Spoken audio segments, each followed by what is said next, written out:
నిజాంపేట్ శ్రీనివాస్ నగర్లోని శ్రీ శ్రీనివాస అభయాంజనేయ స్వామి ఆలయంలో సనాతన ధర్మోత్సవం కార్యక్రమం ఘనంగా నిర్వహించారు.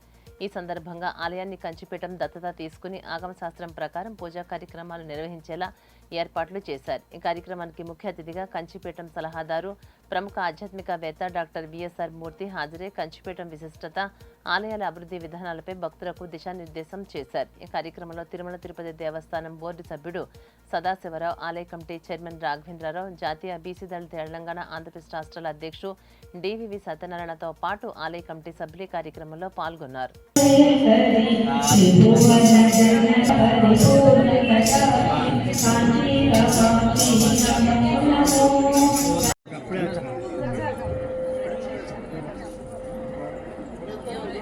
గోవింద వికుంఠ విరక్త గోవింద వెంకటగిరి హిత గోవింద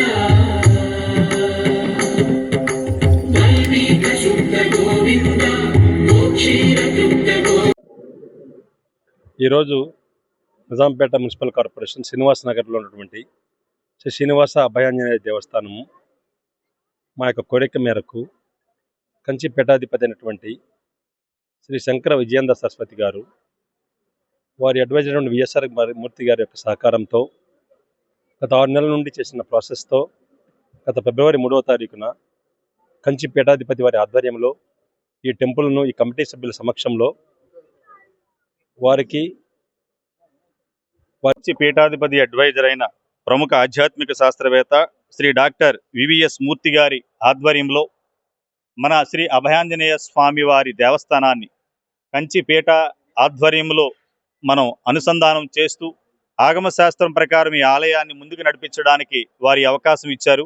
అలాగే ఈ ఆలయ చైర్మన్ రాఘవేంద్రరావు గారు, కమిటీ సభ్యులందరూ కూడా కొన్ని సంవత్సరాలుగా కృషి చేసి ఈ యొక్క శ్రీనివాసనగర్ నిజాంపేట మున్సిపల్ కార్పొరేషన్ ఉన్న శ్రీనివాసనగర్లో శ్రీ అభయాంజనేయ వెంకటేశ్వర స్వామి ఆలయాన్ని ఈ రోజు నుంచి మేము ఫస్ట్ ఇక్కడికి సదాశివరావు తిరుపతి దేవస్థానం కమిటీ మెంబర్గా అయిన సందర్భంగా ఆహ్వానిస్తాం. అంతకంటే కూడా ఈ కాలనీకి వారితో ఎన్నో సంబంధాలు ఉన్నాయి. మా పార్కులో కూడా సార్ ఇలా మా పార్కులో పిల్లలు ఆడుకుంటున్నారు, వాళ్ళకి ఏమీ సదుపాయాలు లేవంటే అప్పుడు తక్షణమే చాలా అమౌంట్ ఇచ్చి పిల్లలకు ఆడుకోవడానికి ఆ పార్కుని ఎంతో సుందరీకరణ చేశారు. ఫస్ట్గా అక్కడి నుంచి అంకురార్పణ అంత తేలికగా వచ్చేది కాదు. ఈ జన్మ కూడా అంత సులభంగా లభించేది కాదు. జంతువునాం నరజన్మ దుర్లభం. జంతు ప్రవృత్తి కలిగి ఉంటే మానవ జన్మే రాదు. మానవ జన్మ వచ్చింది అంటే మనలో ఉన్న జంతువు నశించింది అని అర్థం. పశుప్రాయము, అవిద్య, అస్పష్టత, అనాచారము, దంభము, గర్వము, ప్రగల్భము ఇవన్నీ కూడా పశు లక్షణాలు.